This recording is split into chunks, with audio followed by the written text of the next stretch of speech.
आप सभी का खैर मकदम है आपके अपने ऑफिशियल यूट्यूब चैनल चौक इंडस्ट्रियल एकेडमी में एक बार फिर से।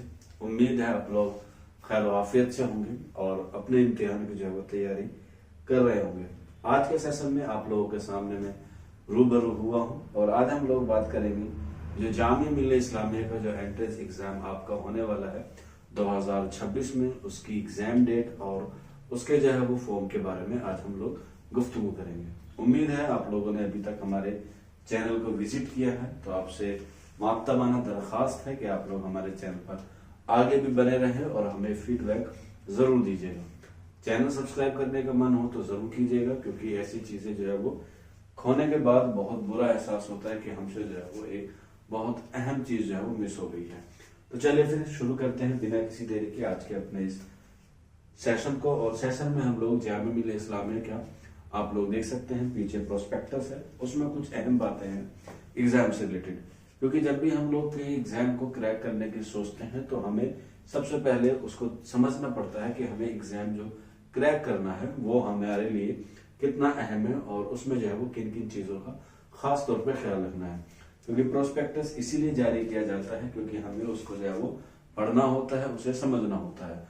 बहुत सारी चीजें उसमें निगलेक्ट करनी हुई होती है या कह सकते हैं इग्नोर करने की होती है, लेकिन कुछ चीजें ऐसी होती है जिसमें हमें क्या करना होता है, उसे अच्छी तरीके से क्या करना होता है, देखना होता है। और उन अच्छी चीजों को आज के सेशन में हम लोग जो है वो अच्छे से देखेंगे, क्योंकि आप लोगों को जो बताना है वो यही है कि आज का जो हमारा सेशन है वो जामिया मिल्लिया इस्लामिया का प्रोस्पेक्टस 2026 और 27 का है। तो चलिए फिर आज हम लोग इसे बारी बारी से जो है वो पूरा एनालाइज करेंगे। तो ये देख सकते हैं पूरा प्रोस्पेक्टस है, इसमें जामिया मिल्लिया इस्लामिया की कुछ पिक्चर्स हैं, इनकी अचीवमेंट्स हैं जो उन्होंने पिछले सालों में जो है की है। NIRF रैंक 4th है यूनिवर्सिटी की जो कैटेगरी है, और इसके बाद SDG कैटेगरी में जो है वो 3rd national Indian ranking frame जो है वो आपको क्या देता है, रैंकिंग देता है। और जामिया मिल्लिया इस्लामिया जो है वो एक सेंट्रल यूनिवर्सिटी है जो दिल्ली में काबिज है, ये कह सकते हैं दिल्ली में स्टेब्लिश है, और इसको जो है वो 1920 में जो है वो कायम किया गया था बहुत सारे लोगों ने। तो उसी में जो है वाइस चांसलर हैं आसिफ जहरी, ये पहले JNU में प्रोफेसर थे, अब ये जो है वो माफ कीजिएगा मजहर आसिफ जो है वो वाइस चांसलर है। इसके बाद ये रजिस्ट्रार है।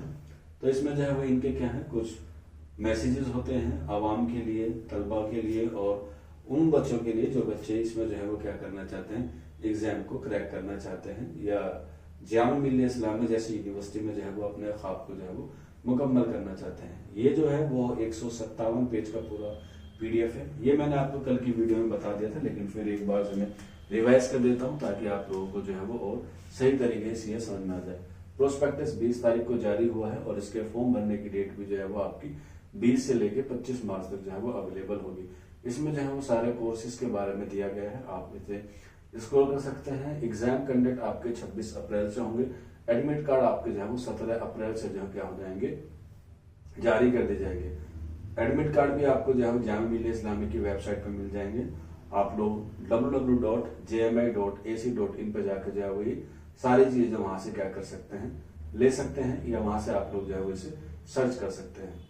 तो इसमें ये सारी चीजें आप लोग छोड़ सकते हैं, अगर आपके पास टाइम है तो पढ़ सकते हैं, नहीं तो इसमें सिर्फ और सिर्फ आपको यूनिवर्सिटी के क्या दिए गए हैं अचीवमेंट और उनके जो स्टेटिक्स हैं या कह सकते हैं उनके जो आंकड़े हैं वो इसमें जो है वो दिए गए हैं कि उन्होंने क्या अचीव किया और उनके पास क्या क्या चीजें जो हैं वो अभी करंट में जो है वो चल रही है, चाहे वो स्टूडेंट के लिए हो, चाहे वो रिसर्च स्कॉलर के लिए हो, चाहे वो एडवांस के लिए हो, चाहे वो डिप्लोमा के लिए हो, चाहे वो आपका करस्पॉन्डेंस के लिए हो, सारी चीजें जो है वो इसमें दी जाती है। प्रोस्पेक्टस जो है वो एक तरीके का क्या है, एक खाका होता है जिसमें उसमें सारी चीजें जो है वो बताई जाती हैं कि कौन कौन सी चीजें आपके अवेलेबल हैं। स्पोर्ट्स हुआ, हॉस्टल हुई, सारी चीजें जो यहाँ पर आपको मिलती हैं। जामिया मिल्लिया इस्लामिया एक बहुत बेहतरीन यूनिवर्सिटी है, एक बहुत अच्छा इदारा है। अगर आप लोग चाहते हैं BA में एडमिशन लेना या MA में एडमिशन लेना, PhD में एडमिशन लेना या कोई कोर्स आप करना चाहते हैं, तो मेरा मानना यह है कि दिल्ली के बच्चों के लिए या अदर स्टेट के बच्चों के लिए ये क्या है, एक बहुत बेहतरीन इदारा है। ठीक है, इसमें ये सारी चीजें दिए गए हैं, इनके डीन के नंबर्स दिए गए हैं, प्रोफेसर्स के बारे में बात की गई है। तो यहाँ पर जो है वो सारी चीजें यहाँ पर दी गई हैं, लेकिन जो हमारे लिए अहम है वो हमारा सबसे लास्ट में आता है, जब हम लोग इसके बिल्कुल मिड में पहुंच जाते हैं, जहां हमें पता चलता है कि हमारे पास कौन कौन से प्रोग्राम है। तो यहाँ पे आप लोग देख सकते हैं फैकल्टी ऑफ ह्यूमैनिटीज यहाँ पे दिया गया है, जिसे हम लोग कह सकते हैं एक तरीके से कला वर्ग जो है वो यहाँ पे दिया गया है, faculties of humanities and language. हमारा जो लैंग्वेज होता है वो खासतौर पे उर्दू का होता है। अगर आप लोग उर्दू के तालिबे इल्म हैं, चाहे BA के हों चाहे MA के हों, तो आप लोग जो है हमारे यहाँ से कोर्स जो है वो ज्वाइन कर सकते हैं। अभी रमजान चल रहे हैं, तो अभी आपके लिए 499 में जो है वो क्लासेस हैं, जिसमें ऑब्जेक्टिव का आपको जो है वो पूरा कंप्लीट प्रोसेस जो है वो मिल जाएगा। सब्जेक्टिव की क्लासेस जो है वो आपकी ईद के बाद चलेगी इंशाल्लाह। तो चलिए फिर यहाँ पे आप लोग देख सकते हैं, ठीक है, मैं आपको बताता चलूंगा साथ के साथ, या नीचे रख लेता हूँ, ठीक है। चलिए, तो यहाँ पे आप लोग देख सकते हैं PhD के बारे में दिया गया है। यहाँ पे सेमेस्टर है, यहाँ पे सीट्स है, और यहाँ पर उसकी फीस है जो सेमेस्टर वाइज होती है। आपका जो सा भी कोर्स हो, आप लोग जो है वो उसमें क्या कर सकते हैं, इनरोल कर सकते हैं, क्योंकि किसी किसी की फाइनेंशियल जो कंडीशन होती है वो ठीक नहीं होती, लेकिन स्कॉलरशिप भी आपको यहाँ से मिलती है। तो आप लोग यहाँ पे देख सकते हैं PhD में आप लोग देख सकते हैं डिपार्टमेंट ऑफ उर्दू जो है वो 3 कोर्स कराता है, जो हमारा मेन मुद्दा होता है क्लासेस का, क्योंकि चौक एंड डसल एकेडमी उर्दू जबान के हवाले से बात करता है। तो यहाँ पे डिपार्टमेंट ऑफ उर्दू जो है वो हमारा ह्यूमैनिटीज में आता है, जिसमें 3 कोर्सेज हैं, PhD है, MA उर्दू है, BA उर्दू है। ये जो है वो आपके कोर्स हैं, और एक जो है वो डिप्लोमा है उर्दू मास मीडिया का। तो यहाँ पे MA उर्दू में जो है वो 4 सेमेस्टर होते हैं, 30 सीटें आपको यहाँ पर देखने को मिलेगी MA उर्दू में। अलीगढ़ में जो है वो इन सीटों की तादाद 15 कर दी गई है, पता नहीं क्यों है। और इसकी जो फीस है, टोटल फीस पेबल ईयर, यानी कि 1 साल की फीस आपकी 10,175 है MA की।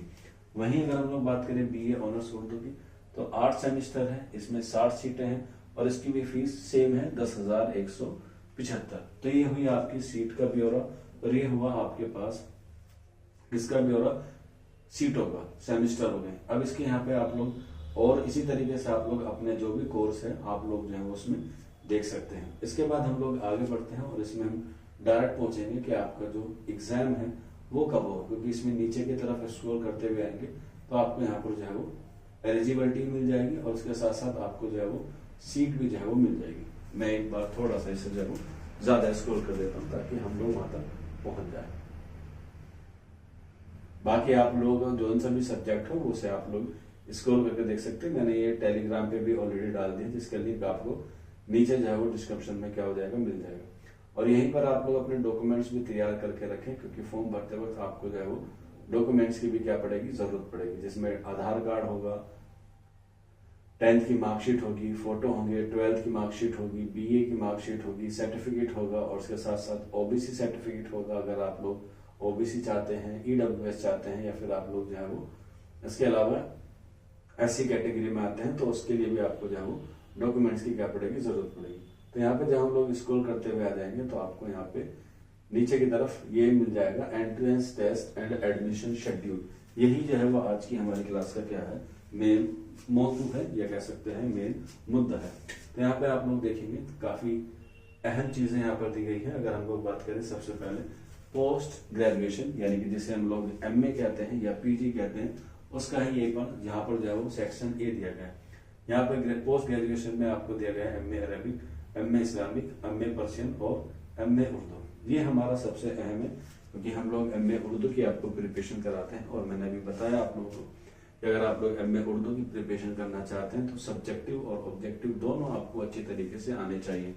अभी आपकी क्लासेस ऑब्जेक्टिव की चल रही हैं, अभी आप लोग जो है वो इनरोल कर सकते हैं। रमजान की वजह से कोर्स की जो फीस है वो महज 499 है, यानी कि 499 रुपए में आपको रिकॉर्डिंग क्लास मिल जाएगी। यहाँ पर आपका टेस्ट लेगा डिपार्टमेंट ऑफ उर्दू लेगा।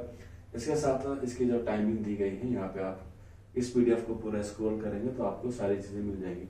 आपका जो एग्जाम दिया गया है वो दिया गया है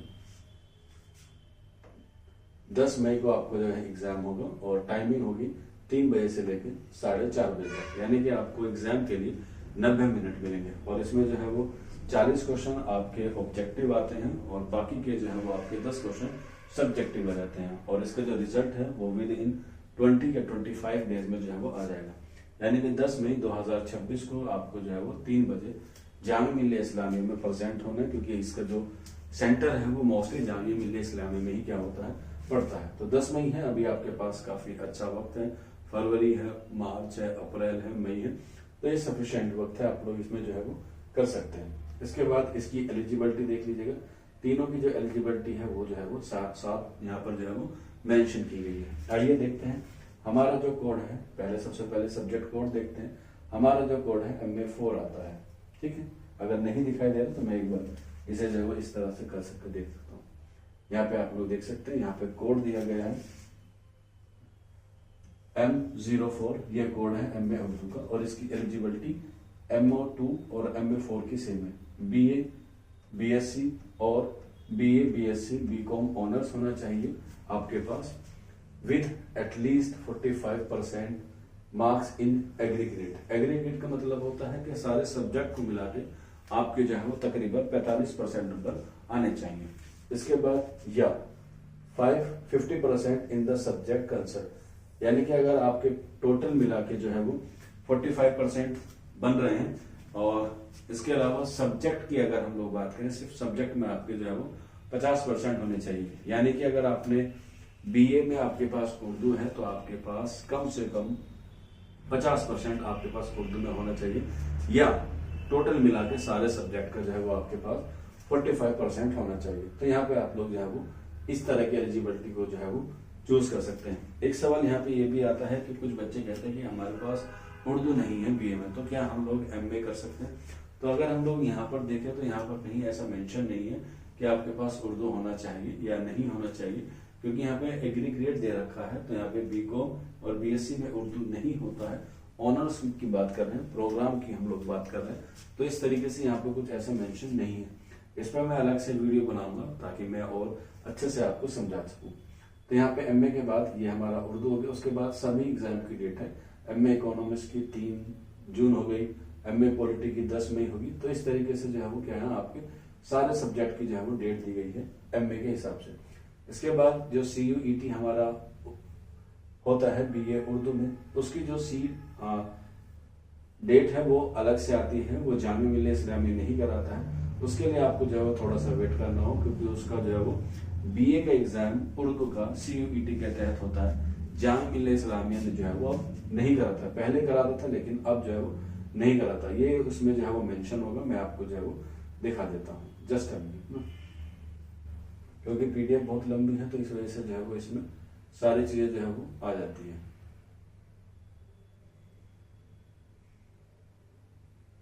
ये देखिए अंडर ग्रेजुएशन का आ गया है हमारे पास सेक्शन C। सबसे पहले BSc आ गया है। जो CUET वाला होगा तो वो CUET के अंदर होगा, जो डिपार्टमेंट वाला होगा वो डिपार्टमेंट यानी कि उर्दू डिपार्टमेंट जो है वो आपको बता देगा। BTech आ गया है, इसके बाद BDS आ गया है, BArchTech आ गया है, B.Ed आ गया है, ठीक है। B.Ed भी जो है वो हम लोग देख सकते हैं, क्योंकि B.Ed भी जो है वो CUET में जो है वो होता है। BA ऑनर्स,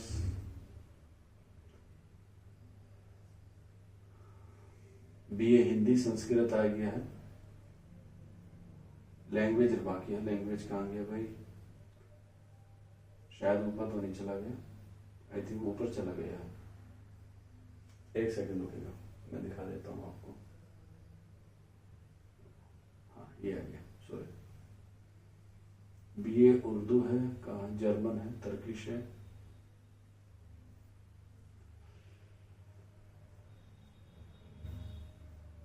PDF बहुत लंबी है तो इसलिए इसमें सारी चीजें जो है वो हमें थोड़ा सा एनालाइज करने में भी वक्त लगता है। आप लोग जो है वो जुड़े रहिएगा।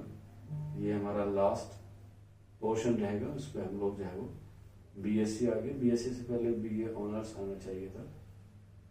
BA honours sociology, human rights, BA honours, BA economics honours, French, mass media, tourism, bachelor English, ये आ गया। ऊपर चला गया था, हम थोड़ा सा नीचे चले गए थे, खैर आ गया है। कोशिश करने वालों की हार नहीं होती है, और हमने ढूंढ लिया है। हमारा कोड है B35 और BA ऑनर्स उर्दू, ये रहा हमारा। और exam entrance test will be conduct through CUET for date of entrance test visit. आपको मैं बता दूं कि आपको यहाँ पर जामिया मिल्लिया इस्लामिया का भी फॉर्म भरना है, और इसके साथ साथ आपको जो है वो CUET का फॉर्म भी भरना है। अगर आपने अभी तक नहीं भरा है, क्योंकि CUET के फॉर्म भी भरे जा रहे हैं, और अगर आपने नहीं भरा, पहले आपको CUET भरना, उसके बाद जामिया का भरना है, क्योंकि जब आप जामिया का भरेंगे तो उसमें आपको एप्लीकेशन नंबर फिल करना होगा, तो वो ऑटोमेटिकली आपके साइड डिटेल आ जाएंगे।